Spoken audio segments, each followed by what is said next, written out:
Ben, 12-13 ans, je suis le roi, quoi. Hein. Je trouve un flingue, je suis le roi. Hein. Si j'ai des carabines à plomb, des revolvers à plomb, là, j'ai une vraie arme que je ne sais pas bien maîtriser encore, hein, parce que là, j'ai une arme devant moi. La preuve, c'est que j'étais fier comme bonbon, c'est qu'à l'école, je l'avais mis dans ma culotte et j'étais parti à l'école, quoi, avec pour montrer aux amis que j'avais une arme, quoi.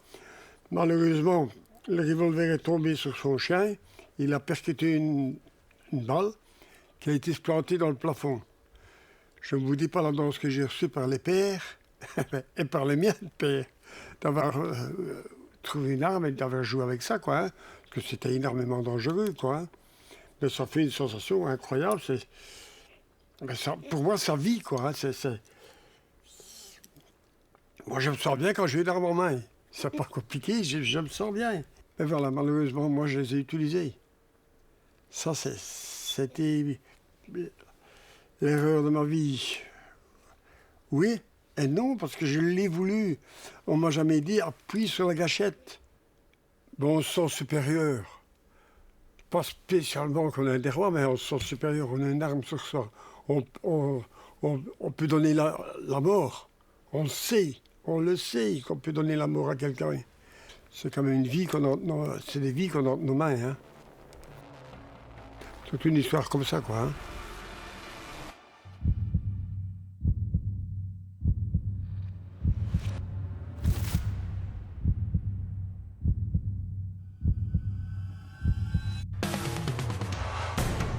Jean-Claude Desfaix est un ancien truand.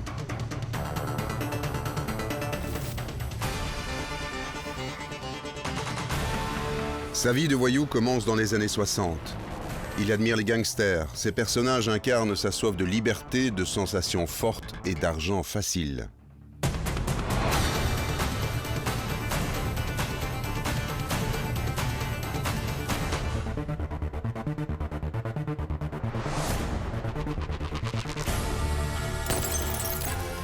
Rencontrer cet homme, c'est aussi découvrir une personnalité ambiguë, le côté sombre du hors-la-loi.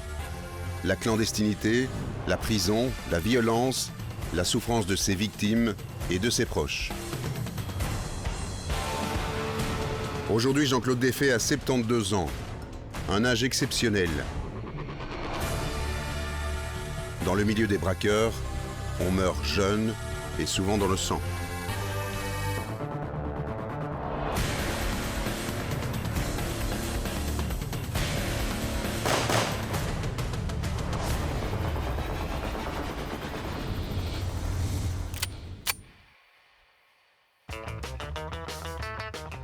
Jean-Claude Desfaix fait parler de lui pour la première fois à l'été 1969. Le mouvement hippie est à son apogée, la jeunesse se révolte contre l'ordre établi.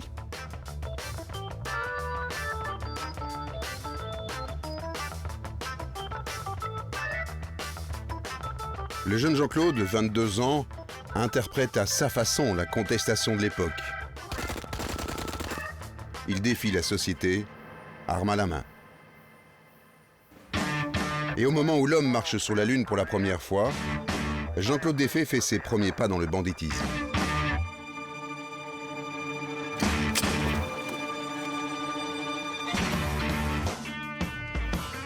Sa cible se situe à Couillé, près de Charleroi. C'est un bureau des syndicats chrétiens, là où un employé distribue les allocations de chômage. C'est mon premier hold-up. Voilà, c'est le premier.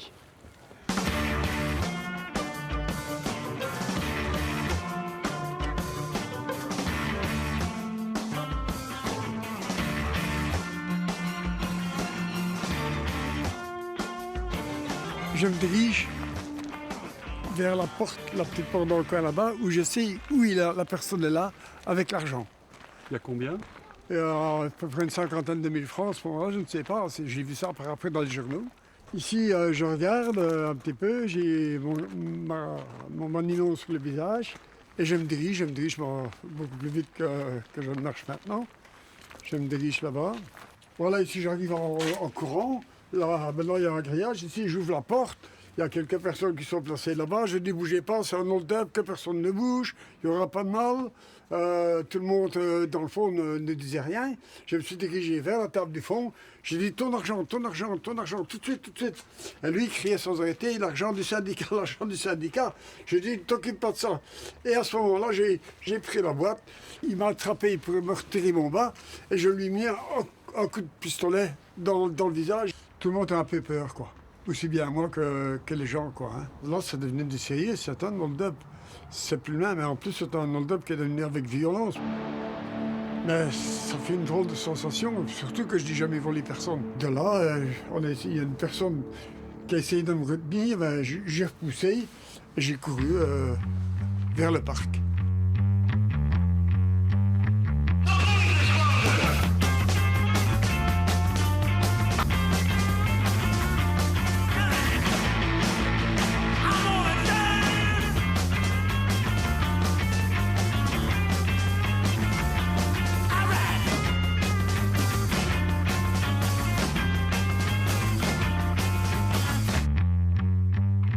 J'ai le coffre d'un côté, j'ai mon revolver dans cette main-là. Je retire vite mon vanillon, que je jette et mon revolver, je le jette là sur le côté. De là, je me dirige vers la chaussée, où ma voiture m'attend, ma Mustang, avec Monique qui est à l'intérieur, et on démarre. Monique, c'est la petite amie du braqueur, une étudiante de 18 ans. Ils ont 50 000 francs en poche, 3 mois de salaire de l'époque. Le couple prend le train. Leur projet est simple, faire la fête. Direction ce camping de Blankenberg, sur la côte belge.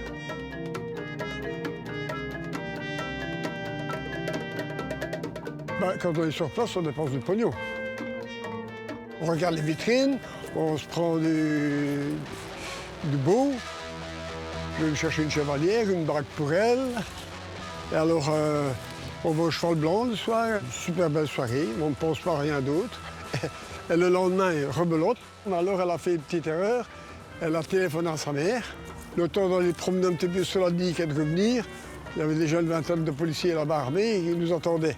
Bougez plus, c'est vous autres qui avez fait l'ordre de pas Charleroi. On nous a mis les menottes. Et alors, on s'est dirigé à ce moment-là, ils nous ont conduits au bureau de police de Blankenberg.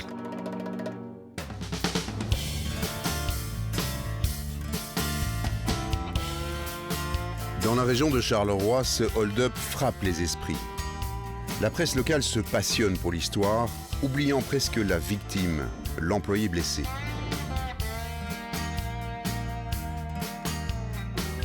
Le jeune braqueur est condamné à 3 ans de prison. C'est son premier séjour derrière les barreaux.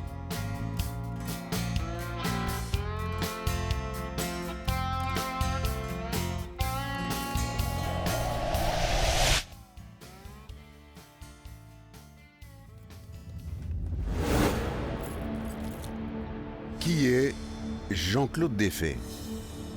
Est-il né voyou ou l'est-il devenu?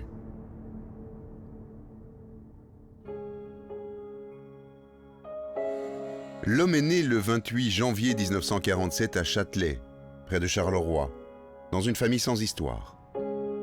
Rien ne prédestinait le petit Jean-Claude à devenir un truand.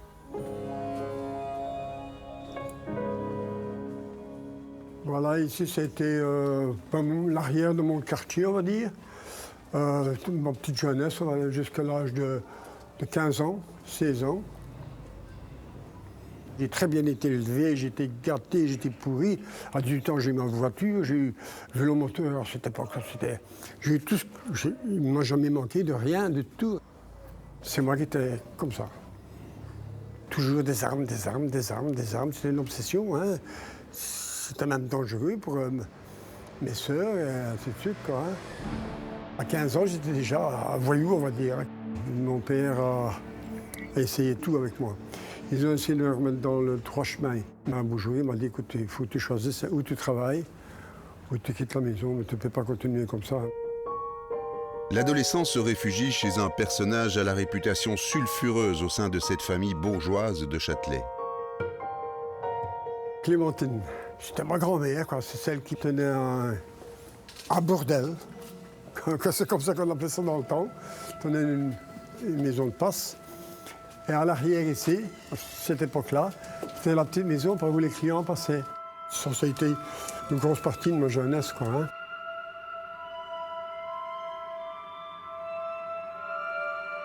Je donnais des petits coups de main, je montais un petit bassin comme à cette époque-là, hein, où les filles se lavaient, quoi. Hein. En même temps, je donnais un petit coup d'œil, hein. C'est logique, hein. J'en ai assis, je reluquais un petit peu ce qui se passait, quoi. Hein. C'est ici que j'ai été dépucelé par ma grand-mère. Je m'en souviendrai, il y avait un G-Boxer devant, et qui a dit à mon grand-père, Auguste, c'est le temps que le gamin, on le débouchonne un petit peu, hein. Je m'en souviendrai, c'était la grande Arlette de Florenne. Elle était derrière, dans le comptoir. Arlette, on va débouchonner le gamin, hein. Ouais, ben, il est un petit peu jeune, il va avoir 15 ans. Allez, au soir, il dort avec toi. Mon Dieu, mon Dieu. C'est à cet âge-là, hein. Il m'a semblé que quand je suis rentré dans le puits, mes yeux allaient assez. Ben oui, c'est ça, hein. C'était énorme, hein.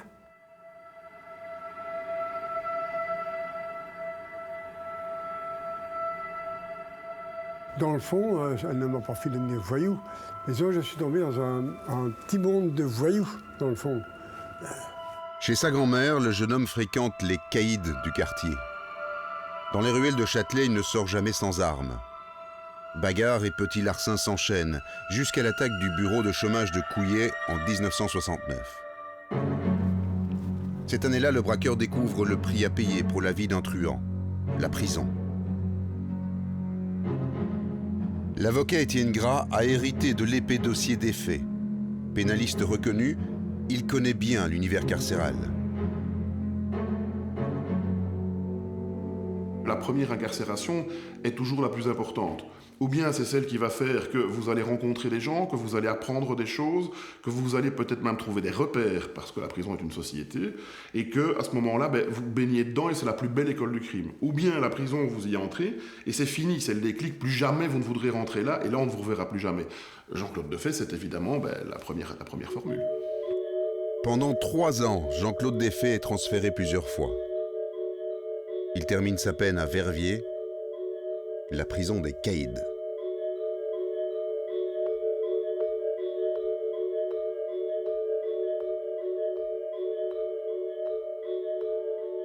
Là, il y avait des gros truands. Et c'est comme ça que mes premiers contacts avec, on va dire, avec le grand banditisme, je l'ai fait à Verviers. Dans le fond, tout, c'est toujours pareil, mais donc c'était là-bas que j'ai pu...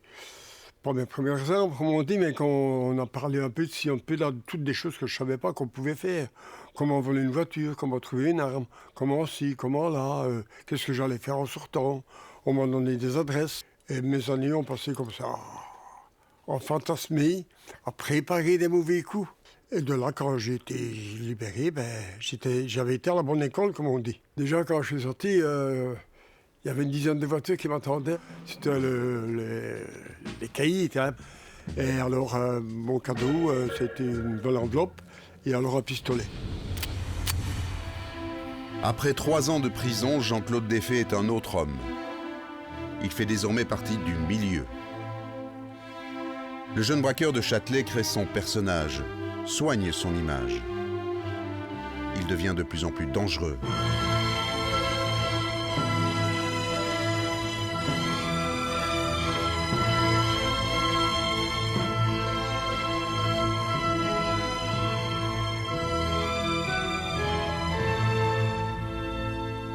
Nous sommes en 1972.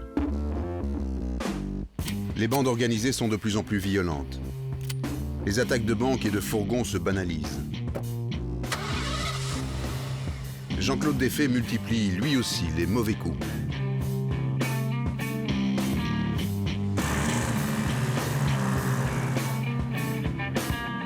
Le journaliste Patrice Antoons a couvert l'actualité judiciaire pendant près de 20 ans.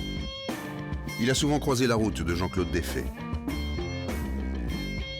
Il a envie d'argent, donc il va braquer, il mène la grande vie, et puis voilà, c'est comme ça qu'il conçoit la vie à ce moment-là. De toute façon, il va être dangereux pour la société, puisqu'il est en marge de la société, et quoi qu'il fasse, même un petit braquage, ça va laisser des séquelles autour de lui. Chez les victimes, une victime d'un petit braquage peut être traumatisée à vie, donc ça, oui, à ce moment-là, de toute façon, tous les délinquants, tous les criminels à ce niveau-là sont dangereux.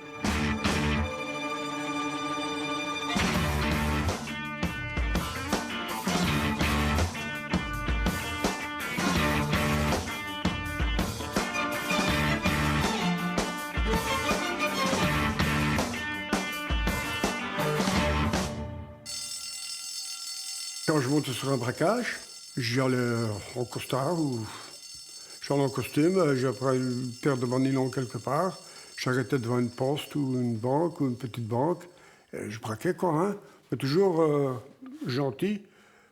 J'étais un peu violent. C'était le grand banditisme du moment. Mais on avait un certain respect quand même pour les gens. On devait mettre des fois, on prenait l'oreille, on les secouait un petit peu parce qu'il faut quand même mettre de l'ordre. Ça aurait pu tourner mal. S'il n'y avait pas des victimes dans tout ce qui s'est passé, on pourrait dire que la vie de Jean-Claude Defay, c'est un film. Mais toujours est-il qu'à ce moment-là, c'est le king. Il dépense de l'argent, il flambe, belle voiture, beaux vêtements. Il est connu, je vous dis, il a un statut de star quelque part. Et donc évidemment, pour un jeune, parce qu'il est toujours jeune, c'est presque une vie de rêve. Et j'insiste sur le fait de dire, oui, mais c'est pas le cas parce qu'il y a des victimes de l'autre côté. C'est toute l'ambiguïté d'un personnage comme Jean-Claude Defay. Dans les années 70, il respecte le code d'honneur des truands, mais le sort des victimes importe peu. Ce qui compte, c'est l'adrénaline et l'argent facile.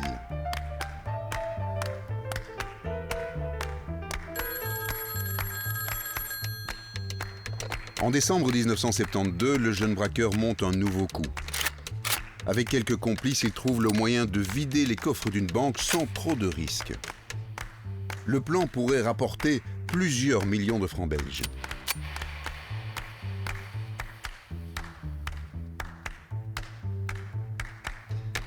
La journaliste Alessandra D'Angelo connaît bien le passé du truand de Châtelet. Elle lui a consacré un livre. Il ne veut pas travailler, il ne veut pas avoir une vie comme tout le monde. Et c'est là qu'il organise avec un employé de banque qui travaille dans une banque. Alors c'était à Montigny-le-Tilleul. Il organise un faux hold-up. Le plan de Jean-Claude Defay est simple. Il entrera dans la banque arme au poing. Son complice au guichet ne résistera pas et lui donnera les 3 millions de francs contenus dans les coffres. Les deux hommes se partageront ensuite le butin, puis dénonceront une bande rivale. Si tout se déroule comme prévu, bingo! Mais le projet va capoter. L'employé de banque, pris de remords, rentre dans un commissariat de police pour annoncer ce qu'il prépare comme méfait. Et Jean-Claude va se retrouver le lendemain matin avec les flics qui défoncent la porte de son appartement, qui le braquent sur sa tempe. Et là, il est mis en détention préventive. Et ce sera sa deuxième rencontre avec la prison. Jean-Claude Defay ne le sait pas encore, mais la trahison de l'employé de banque va lui coûter très cher. En attendant son procès, il est de retour en prison. Le jeune truand risque d'y rester de longues années et l'idée lui est insupportable.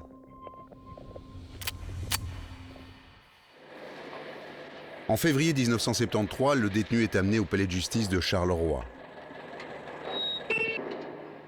Un juge doit se prononcer sur sa détention préventive. Jean-Claude Defay n'a pas l'intention de rester derrière les barreaux.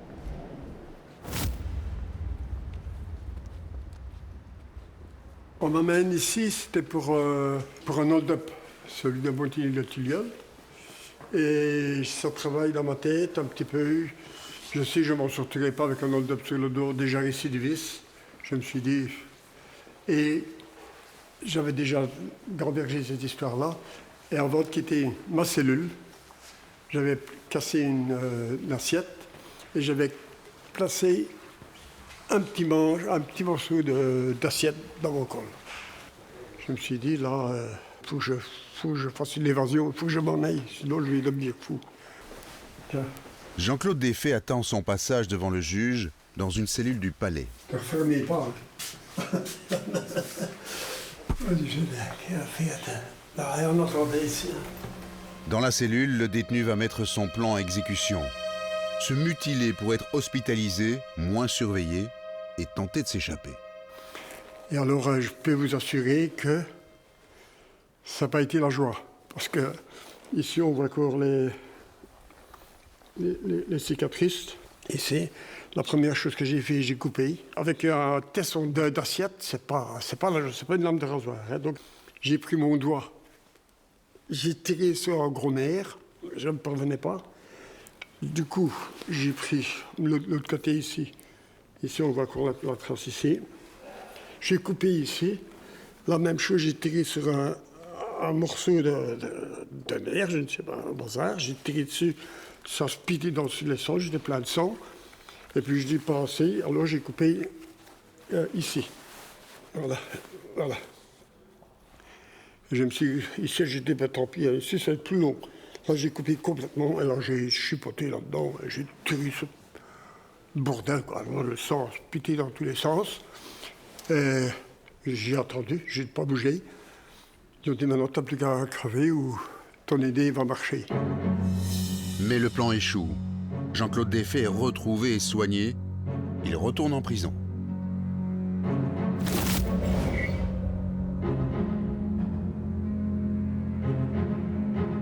Désespéré, le détenu va aller encore plus loin. Lors d'une promenade, il remarque plusieurs caisses en carton entreposées en contrebas de sa cellule.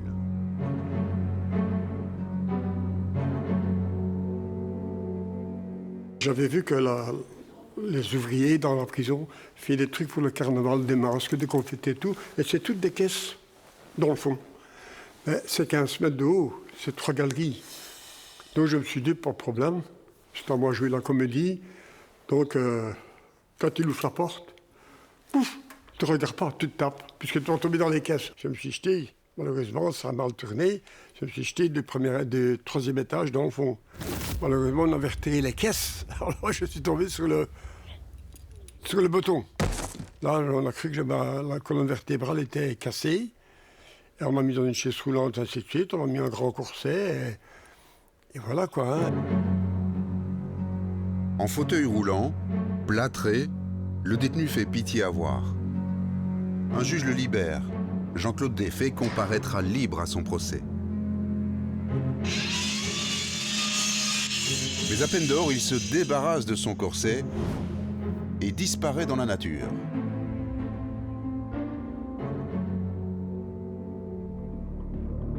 Le 29 avril 1973, un père de famille appelle la police. Sa fille Irène a disparu. La presse locale parle d'enlèvement. Écoutez, ma fille est partie depuis le 29 avril. Comme d'habitude, le matin pour travailler. Desfaix l'attendait à 6h30. Elle prenait son bus à cette heure-là. Quel âge avait-elle ? 19 ans. Elle est donc partie de son plein gré ? Non, elle est partie contre son gré car cet homme me menaçait. Si elle n'allait pas avec lui, il me tuait.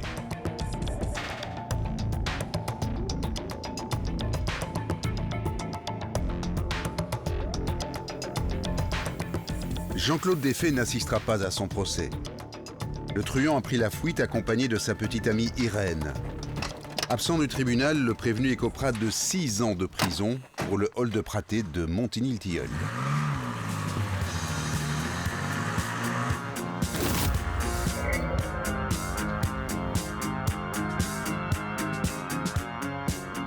Pour la famille d'Irène, l'homme a kidnappé la jeune femme.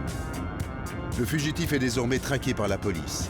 Jean-Claude Desfaix ne se rendra pas. Pas question de retourner en prison. C'est le début d'une longue cavale. Je venais de voir dans les journaux que j'étais condamné à 70 des mois de prison. J'ai dit, je prends la cavale, quoi. J'ai commencé à tourner un peu partout en Belgique. Et puis en revenant par ici, ça m'arrête dessous. J'ai vu ce gîte. Ici, un gîte, c'était des pères. Vous voyez l'escalier là, là, on voit là cet escalier. J'ai resté là-bas à peu près 3-4 jours. Et après j'ai vu des gardes forestiers s'amener.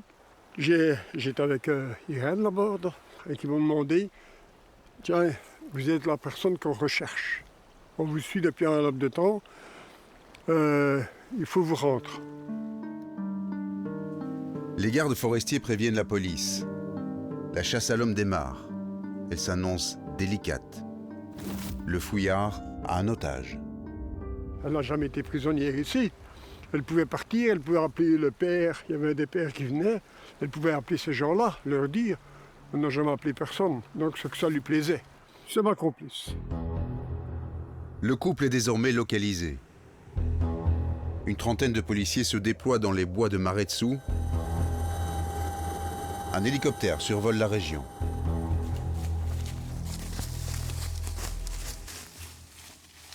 On a traversé le cours d'eau. Je me suis enfoncé dans tous ces bois que vous voyez devant vous. La grosse cavale a commencé d'ici.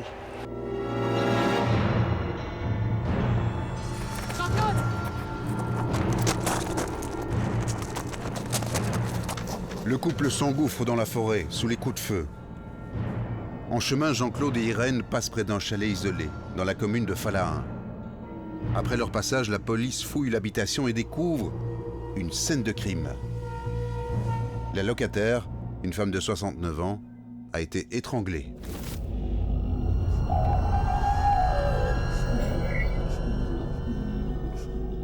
Et on va suspecter Jean-Claude Defay d'avoir commis ce meurtre. Et ici, on va se dire, ça c'est du Defay.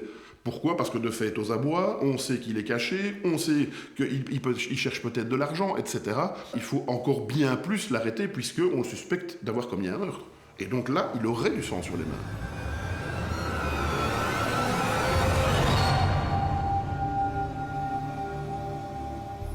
Jean-Claude Defay devient l'ennemi public numéro 1. Son portrait est diffusé partout dans le pays. La police élargit son périmètre de recherche. Avec Irène, le fugitif saute dans un taxi. Il n'a qu'une obsession, revenir à Châtelet, la région de son enfance. Il en connaît chaque recoin. Mais le trajet était un peu mouvementé, étant donné que le taximan, il m'a reconnu, lui. Et il m'a dit, monsieur, écoutez, je sais qu'ils sont un peu plus loin là-bas, je ne sais pas exactement où, mais j'ai une famille. Je lui ai dit, écoutez, on n'est pas des tueurs. Justement, il y avait un barrage qui était un peu plus loin. Et il m'a dit, je vais essayer de vous faire passer. J'ai armé mon arme et pour moi, ils l'ont reconnu. Ils se connaissent tous dans le même coin. Ils ont fait salut, passe. Et ils ont retiré le bazar et il est passé. Et je suis arrivé chez ma soeur. Malheureusement, ma soeur n'était pas là. Et là, de là, comme je connaissais tout le coin, j'ai volé un peu de linge qui traînait sur des fils et alors une couverture. Et on est parti dans les grottes là.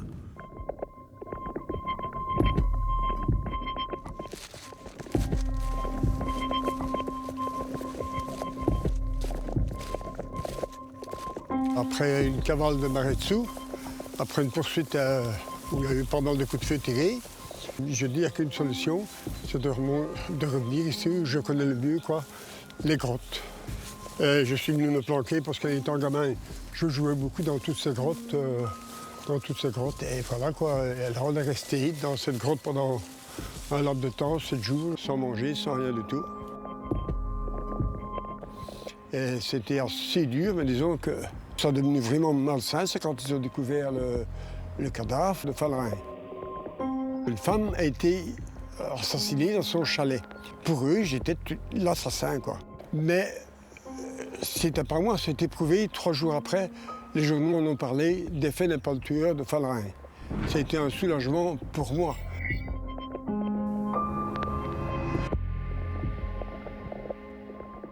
Dans la grotte, j'étais pas seul. J'étais avec Irène. Elle ne disait rien, parlait pas. Ça a été, pour ainsi dire, on ne parlait pas. La semaine au quotidien ici, elle se passe à rien faire, à ruminer, à se demander ce ce que j'allais devenir. J'ai senti que ça commençait à remuer un peu trop le gendarme, tourner un peu par-ci, par-là. Moi, je les voyais, je fouillais un peu les abords de la route. Et alors, on a décidé de changer de place. L'instinct du fugitif ne le trompe pas. Les forces de l'ordre n'ont jamais été aussi proches. Nous sommes partis à une grande fabrique de métallurgique et tout ça. C'est là qu'il y a eu le gros accrochage. Irène et Jean-Claude passent quelques jours dans l'usine désaffectée. Le matin du 9 juillet 1973, ils sont réveillés par des cris d'enfants. L'étau se resserre.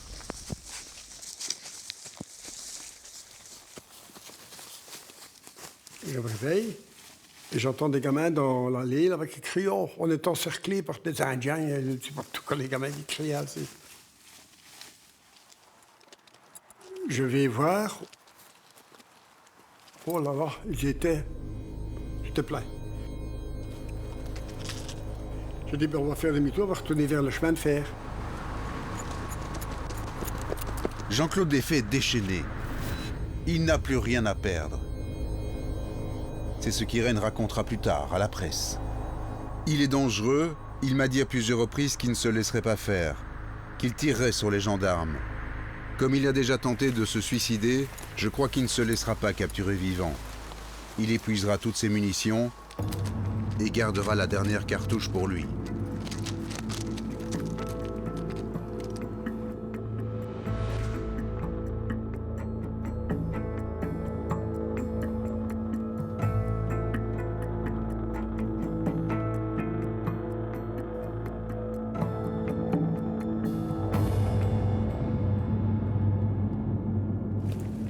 Après que j'ai vu que j'étais encerclé là au bout, de l'autre côté, à la barrière, là j'ai dit à Irène, viens, je connais l'autre sortie, on va cavaler par là.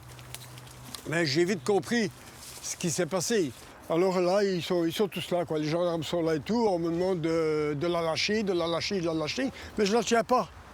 Mais enfin, on me demande de la lâcher.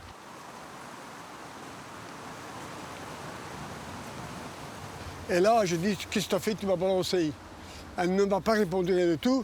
Elle s'est laissée tomber. Parce qu'ils ont crié, tombe. Laisse-toi tomber. Parce que là, ils étaient, je sais pas moi, 25, 30 policiers qui m'attendaient ici. Donc il y a quelqu'un qui pourrait donner l'emplacement, quoi. Hein. Ils ont commencé à tirer. Et moi, j'ai mis les bouts, quoi. Hein.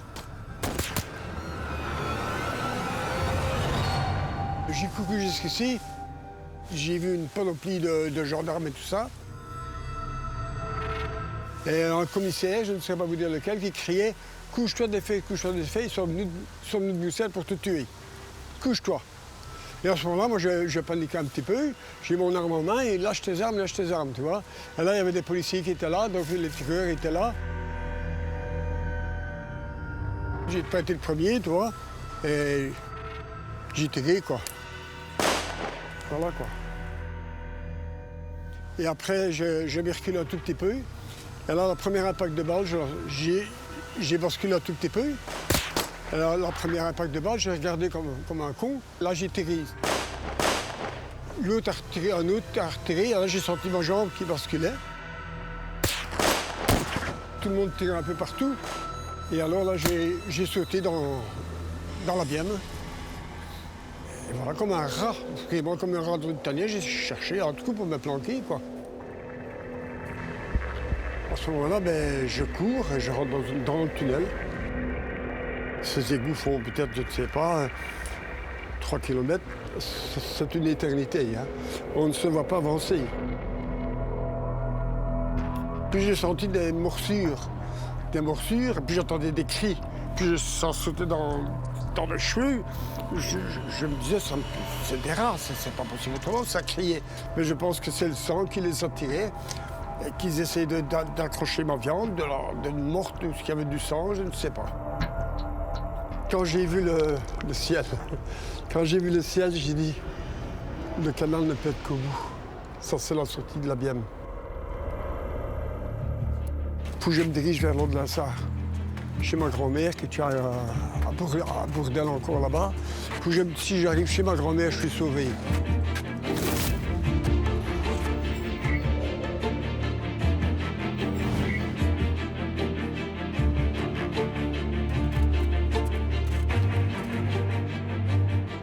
Mon grand-père m'a dit, écoute, gamin, il faut 30, tu vas mourir. Et ma grand-mère a dit ainsi, le gamin ne se rendra jamais. Vaut mieux mourir. Elle s'est ramenée. Allez, Clémentine, le gamin est à bout de course, laisse-le, il ne partira pas. Téléphone après, tu sais qui, une voiture qui va venir le chercher. Et on connaît un docteur à Bruxelles, ne te tracasse pas, tout de suite. Et à ce moment-là, ma grand-mère, elle était une tyrannie, un gamin. Elle était dans son meuble, où elle mettait son argent et ses bijoux et tout ça. Et alors, elle a sorti un P38, là.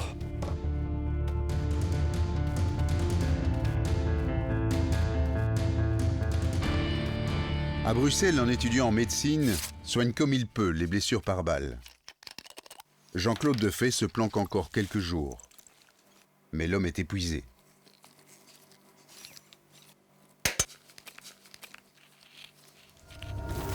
Son père appelle la police et la presse.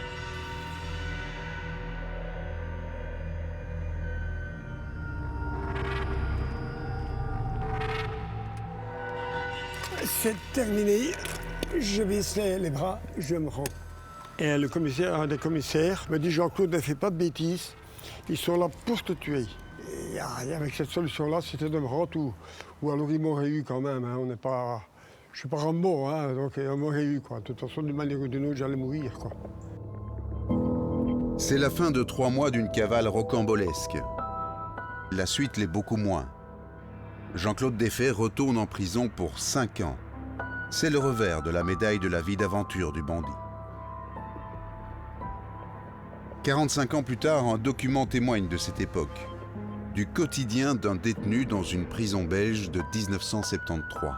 J'ai fait une demande pour avoir un bouquin, un carnet, quoi, et j'ai commencé à écrire. Ce jour-là, il y a ça, ce jour-là, il y a ça, ce jour-là, il y a ça. Il faut bien que je fasse quelque chose, que je me donne un motif à ma vie, quand même, un petit peu. Pour me dire que je vis encore. Le 14 du 7 73, je me rends. Ouf, je suis content de me rendre parce que je suis très fatigué et ça tourne mal envers ma personne. Vous rentrez, c'est une porte avec une grosse clé. Et là, je me retrouve là-bas avec une table, 2 chaises, un petit lit de camp, une petite armoire, 2 pots à terre que je devais sortir le matin. Quand moi je me mets dans mon lit le soir, je mets du papier et des morceaux de journaux dans mes trous de nez, on va dire, dans mes oreilles, parce qu'il y a des punaises partout, hein, et des bestioles qui couraient dans la bouche. Je ne rien fait, je ne savais rien faire. C'était dégoûtant, vous savez, c'était dégoûtant. Ma vie a passé comme ça. Le 25 du 12 74, 3e Noël en tôle. Un Noël très triste, parce que là, il n'y a rien. Le 28 juin 75, j'ai eu mon anniversaire. Il est bien triste. Mais ça, c'est moi qui l'ai voulu. J'ai fait mon anniversaire tout seul. J'étais en prison, sans merde. Oui, alors je me suis passé mon temps tatoué partout. Partout. Je brûlais de n'importe quoi, des misères. J'avais lié 3 aiguilles sur un morceau de bois. Alors je me piquais, j'en ai partout. Là, c'est mon tout premier que j'ai fait, c'est un cercueil où il est marqué « Attends, moi j'arrive ». Voilà, comme je ne suis pas dessinateur, c'est pas très bien fait.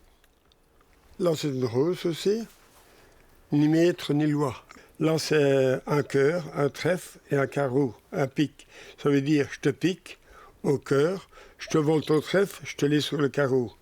Et alors, et puis j'en ai partout, quoi. Le 30 du 7 75, j'ai une bagarre dans les couloirs là-bas. Là, je retourne encore en disciplinaire. Là, je prends 8 jours dans les caves, quoi. Hein. Des bagarres, il y en avait tout le temps. Dans les couloirs, partout. Il fallait se faire respecter. Si tu ne te fais pas respecter, c'est fini. Combien de jeunes gamins, moi j'ai des gamins que j'ai aidés. Parce que l'homosexualité, on allait aux douches, il fallait faire attention à soi aussi. C'est tout un monde, c'est un monde. Il y avait des gamins qui étaient là, qui avaient, je sais pas, 18, 19 ans. C'est triste pour eux, mais on ne peut pas intervenir dans tout. Hein. On ne peut pas intervenir dans tout. J'ai eu quelques discussions avec pourtant des gros truands, pas des petits. Mais c'est comme ça, on ne sait rien y faire. Hein.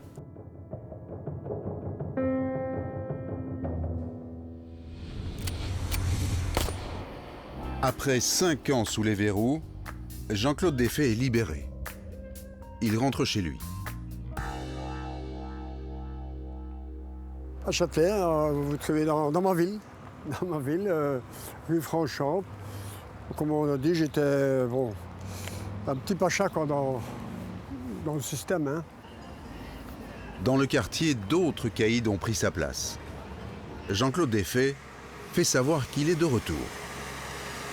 Mais voilà, c'était ici, je passais avec ma voiture. J'étais en Mercedes parce que je voulais beaucoup en Mercedes. Là, j'ai ouvert la vitre, j'ai sorti la stène et j'ai tiré une rafale de mitraillette dans le bas de la façade ici, sans blesser personne. Voilà, il fallait mettre de l'ordre dans les choses, quoi. Hein. Et j'en ai mis un petit peu là-bas. Et après, il ne s'est plus rien passé. Tout a bien été. Au contraire, j'ai été reprendre un verre chez eux. Avec les années passées, les impacts de balles, il y en a certainement une ici, là. Il y en a une ici, ça c'est un impact de balle. J'ai tiré comme ça en enfilade, et toujours bien, pas pour tuer les gens, mais c'est pour une intimidation, quoi. Hein. Il aurait pu devenir quelqu'un de vraiment dangereux et faire vraiment des choses encore plus graves, mais il y a cette fameuse rencontre qui va tout changer, qui est la rencontre avec Jocelyne, qui va être probablement la première personne dans sa vie à le recadrer. Et qui va faire en sorte que Jean-Claude va remettre les pieds sur terre, parce qu'il a en face de lui quelqu'un qui les a les 2 pieds sur terre bien posés, et qui va le recadrer, et justement lui faire se rendre compte que c'est peut-être pas ça la vie. Aujourd'hui, Jocelyne partage toujours la vie de Jean-Claude. Elle ne souhaite pas être reconnue. Je suis tombée amoureuse, lui aussi, et voilà. Et en 80, on a décidé de faire notre vie ensemble. Ultimatum, tu travailles tout de suite, je travaille tout de suite, ou dans 10 jours, on est parti là, on se sépare. Et en fait, ça a bien marché directement. Je voulais d'abord faire un peu notre vie ensemble et être sûre que son passé ne reviendrait pas. Pour moi, il fallait quitter Châtelet. C'était le seul moyen qu'il ne revoie pas ses anciennes connaissances, qu'il ne retombe pas dans ses bêtises, parce que Châtelet, pour lui, c'était pas bon du tout. Du tout. Il avait trop de connaissances pas bonnes pour lui, en fait. Le couple part vivre en Flandre, à Alost. Loin de Châtelet, Jocelyne et Jean-Claude mènent une vie normale, tranquille. Et à peine arrivés à Alost, ils fondent une famille. En 1981, un enfant naît. Elle s'appelle Cindy. Mon père a un lourd passé. Ils n'ont jamais rien caché. Ils ont toujours parlé de tout ouvertement devant moi. Devant les gens, il ne montrait pas son affection pour moi. Si, sa fierté, parce qu'il est très fier encore maintenant. Il est très fier de moi. Mais à la maison, alors là, c'était papa câlineux. Quand j'avais un problème, je téléphonais mon père. En 5 minutes de temps, il était là. J'ai toujours eu un père très présent. Pendant 20 ans, on n'entendra plus parler de Jean-Claude Desfaix, jusqu'à l'an 2000. À l'époque, il tombe gravement malade et revient sur ses terres, à Châtelet, avec femme et enfants. Le fait d'être venu, il a revu des anciennes personnes, reparlé de son passé. Et voilà, l'adrénaline, Jean-Claude, il adore ça. L'adrénaline et les armes. Mais aujourd'hui, les amis, les complices du passé sont presque tous morts. À une exception près. Eric, le nettoyeur. Eric Hillard, dit le nettoyeur, parce que c'est un surnom qui lui a resté étant donné qu'il nettoyait les armes pour moi. des armes neutralisées. Je ne l'ai jamais fait participer dans aucun braquage. Je ne lui ai même jamais demandé de braquer avec moi quoi que ce soit. Mais le nettoyeur, il y a beaucoup de gens qui voient Jean Reno. Oui, il y en a beaucoup en fait qui pensent que le nettoyeur, c'est d'embarquer les gens dans le canal. Quoi. Je ne me vois pas les taper un cadavre ici dans le canal. Quoi. C'est ça qui m'apportait les armes. Je ne me posais pas de questions, rien de tout. Quoi. Et comme il allait de temps en temps aussi à la bourse aux armes, donc il m'apportait ça, j'avais bien de nettoyer. Je passais des heures là-dessus. En 2000, la police soupçonne Jean-Claude Desfaits d'avoir replongé dans ces trafics. L'homme est rattrapé par son passé, l'époque où il était capable de trouver n'importe quelle arme. Ben voilà, ceci c'est un GP, c'est une arme assez puissante quand même, c'est du 9 mm, elle peut faire pas mal de dégâts. La gendarmerie s'en est servi énormément. Alors, vous avez ici par après, vous avez le 38, la police, la PJ, la BSR avait le 2 pouces 38 spécial, qui est très méchant, c'est une arme très méchante et qui prend pas beaucoup de place. C'est une arme de corps à corps, quoi. Et après ça, vous avez le Python, lui c'est le plus méchant, le 357 Python, qui est une arme vraiment de... C'est assez volumineux, mais c'est une arme qui fait pas mal de dégâts et qui fait des gros trous. Si vous ne vous en sortez pas, prenez la grenade. Vous n'avez qu'un anneau à tirer, alors ça fait un gros boom. Voilà. Et la plus méchante ici, ben, c'est la reine ici, la MG42. C'est une arme qui a fait, pendant la guerre 40-45, qui a fait énormément de morts. C'est une arme qui peut se permettre de tirer 1200 coups minutes. Vous vous rendez compte, 1200 coups minutes qui défouraillent. Et que vous voyez quand même les balles ici, c'est énorme.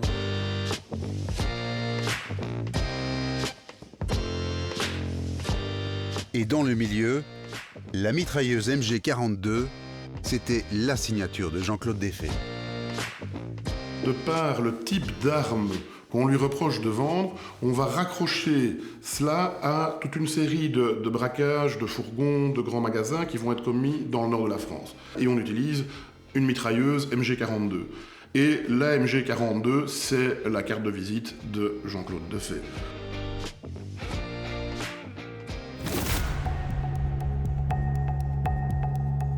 Les faits se passent en l'an 2000. Une dizaine de gangsters lourdement armés attaquent des grandes surfaces près de Valenciennes. Ils portent des masques. Pour la police, derrière celui d'Arnold Schwarzenegger, c'est Jean-Claude Desfaits.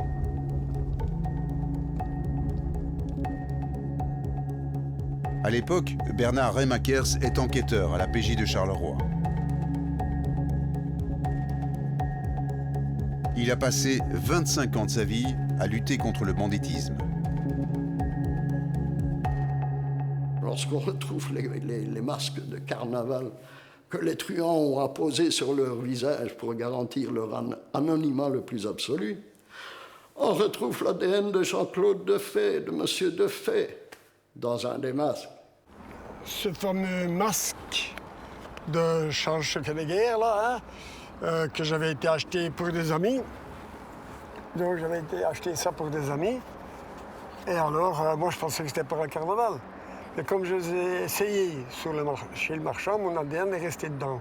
Et en même temps, ce jour-là, j'ai porté, ce que vous voyez là, j'ai porté une mitrailleuse chez eux, neutralisée, et ils l'ont mis en route par là. Et puis tout m'est retombé sur la patate, quoi. En 2000, l'ancien truand découvre à ses dépens que les moyens techniques de la police ont bien changé en 30 ans.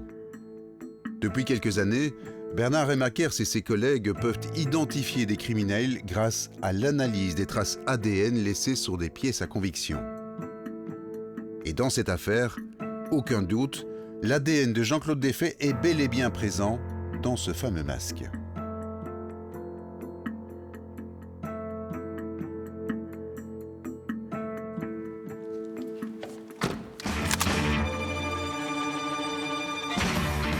Autre certitude, ce masque a servi lors des braquages de Valenciennes. et il a été acheté dans un magasin de farces et attrapes de la région de Charleroi. Lors de l'enquête, le témoignage du vendeur sera déterminant. Celui que j'ai essayé, c'est celui-ci. Celui qui m'a donné du tracas, quoi, on va dire. Car mon ADN est resté dedans. Une chance que ce marchand de masques a bien dit oui. Je l'ai essayé dans son magasin et j'ai acheté 3 masques là-bas. Et je suis monté en France porter ce matériel, quoi. Les enquêteurs le savent, Jean-Claude Desfaix a déjà vendu des armes en France par le passé. À l'époque, sa méthode consistait à cacher le matériel dans les ailes d'une voiture. Monsieur Desfaix n'est pas un imbécile, il est roublard. Lorsque je l'avais devant mon bureau, pour se défendre, il était rusé. Exemple, cette anecdote, on voit le masque de carnaval avec mon ADN dedans. C'était pour faire la fête chez lui ou chez des copains ou un truc comme ça. En 2000, l'ancien braqueur découvre aussi que depuis 20 ans, les caméras de surveillance se sont multipliées. Alors la police dit qu'ils ont des photos de moi, ci et là, que mes complices disent que j'étais le premier à tirer sur les vigiles lors des attaques et ainsi de suite. Non, ce sont des menteurs, La justice donnera raison à Jean-Claude Desfaix. Son ADN dans un masque ne suffit pas à prouver sa présence lors des attaques de supermarchés. Il est innocenté pour les braquages. Il sera acquitté des faits de vol avec violence et il sera condamné pour les faits concernant les armes. Et donc la Cour va prononcer une peine à l'encontre de Jean-Claude Desfaix, mais avec un sursis. Jean-Claude Desfaix a donc uniquement fourni des armes et des masques.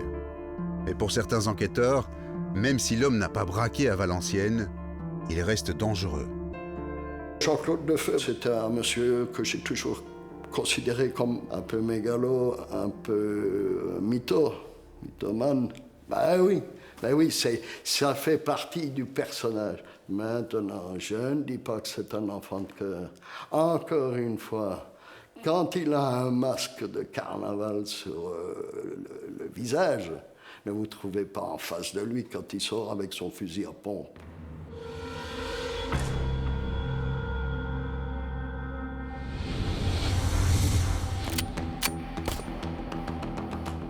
Dans les années 2000, Jean-Claude Desfaix est à nouveau soupçonné d'avoir vendu une mitrailleuse utilisée dans un braquage. Sa réputation de marchand d'armes lui colle toujours à la peau. Et en 2005, il est approché par un inconnu, un certain Patrick. Donc un mec est arrivé, comment que ça va, je viens, on m'a dit que tu vendais des vieux bazars de la guerre 40, 45, 14, 18. Oui, c'est faisable. Puis une certaine amitié s'est mise en route comme ça. Le nouvel ami veut des mitrailleuses. Il a de quoi payer. L'acheteur tombe à pic. Jean-Claude Desfaix a besoin d'argent. Il est ruiné. Mais il livre des armes factices ou hors service. Heureusement pour lui, l'acheteur joue un double jeu. Une fois encore, Jocelyne, la femme de Jean-Claude, va lui éviter de gros ennuis. Moi, je lui ai dit tout de suite que c'était un policier. Tout de suite. Un policier intégré qui se fait passer pour un bon copain, qui promet mon émerveil à Jean-Claude, qui l'a manipulé, en fait. Moi, je lui ai dit, ou tu arrêtes de parler avec lui, ou je te quitte. Parce que moi, je ne revis pas le passé. Ça, c'était pas possible. Après 1 an, l'agent infiltré comprend enfin la situation. Il est en train de se faire rouler. L'opération est interrompue. La police n'a pas réussi à piéger Jean-Claude Desfaix, malgré d'énormes moyens engagés. Énorme. Il y avait des caméras de vidéosurveillance partout dans son quartier. On ira même jusqu'à organiser une vente de bijoux et de diamants auquel il assistera. On lui donnera même un camion rempli de cigarettes de contrebande qu'on lui offrira pour qu'il puisse les revendre. Donc à l'époque, cette affaire a vraiment coûté très très cher à l'État belge. Pour rien, finalement, pour rien. Et on ne sait toujours pas aujourd'hui si Jean-Claude est le fameux grand trafiquant espéré ou pas. Jean-Claude Desfaix est tout de même arrêté. Il est incarcéré à la prison de Jamiou. Ici, les conditions de détention sont bien moins pénibles que dans les années 70. Ah, ça fait plaisir comme ça quand on est de l'autre côté par ici, ça fait beaucoup mieux. Ouais. C'est à oublier tout ça. Je suis arrivé à Jamioul, on m'a mis dans une cellule, on était à 4, 5, et des bateaux sur l'autre, c'était dégoûtant. Je me dis, bah, qu'est-ce que c'est que ça? Pour Jamioul, qu'est-ce que c'est que ça? 10 minutes après, un adjudant, donc à 3 étoiles avec une barrette, il dit, oh, monsieur Defay, on s'excuse beaucoup. Je dis, quoi? Mais venez avec nous, sortez de là, venez avec nous. Et alors, on m'a conduit à Beverly Hills. C'est le surnom qu'on a donné là-bas. C'est un couloir où vous faites ce que vous voulez. Moi, je suis arrivé à Beverly Hills. On m'a dit, ben voilà, toute l'aile est à toi. Alors, les durs qui sont là, les cailloux, on ne met pas les... Non. Une grosse partie de la nourriture, on pouvait avoir ce qu'on voulait. Douche tous les jours, même 2 fois par jour, salle de sport et tout. On avait tout ce qu'il fallait. On m'a demandé si j'avais pas besoin d'un frigo, j'avais pas besoin de ci. J'ai demandé une télévision et j'ai une nouvelle télévision qui est arrivée. On m'a mis une télévision, on l'a déballée, on a mis la télévision. J'avais tout le nécessaire. Je connaissais tout le monde. J'étais un truand. Un truand, un gros truand. Pour eux, j'étais un gros truand.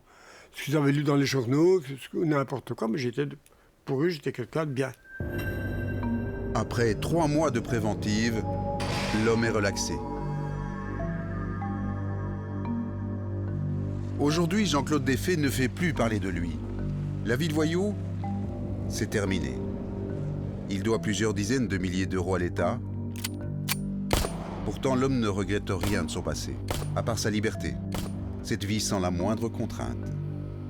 Si on se retrouve à un moment donné en cavale avec des policiers derrière vous qui veulent vous tuer, c'est pas ça être libre. Vivre dans une grotte ou au milieu d'un bois où il fait froid, c'est pas ça la liberté. Se retrouver après en prison, c'est toujours pas la liberté, c'est le sentiment de liberté, mais ça ne l'est pas. Moi, je le dis encore aux jeunes petits voyous qui restent tranquilles. J'étais comme ça, mais qu'ils oublient tout ça, quoi. Voilà. Il ne faut pas rester dans sa bulle. Non, non. Je sais ce que je faisais, ça fait du mal. Ça peut traumatiser certaines personnes, ça marque quelqu'un. C'est une vie difficile, aussi bien pour votre famille que pour vos enfants, que pour votre épouse. Et c'est comme ça qu'on perd tout. Je savais que ça devait arriver un jour où je finis ma vie derrière ça, ou alors je finis ma vie avec une balle dans la tête. Je pense plutôt pour la deuxième solution, ça aurait fini comme ça, quoi. Je m'aurais retrouvé un jour avec une balle dans la tête, ou la police qui me tue, ou une histoire comme ça. Ça aurait fini mal de toute façon. Les petits jeunes, s'il vous plaît, arrêtez, regardez ce que vous allez un jour finir si vous continuez vos conneries. Je ne vous le souhaite pas. Voilà. Derrière les barreaux, plus jamais on ne peut pas dire ça. On ne sait jamais. C'est pas ce qui peut arriver dans la vie, hein.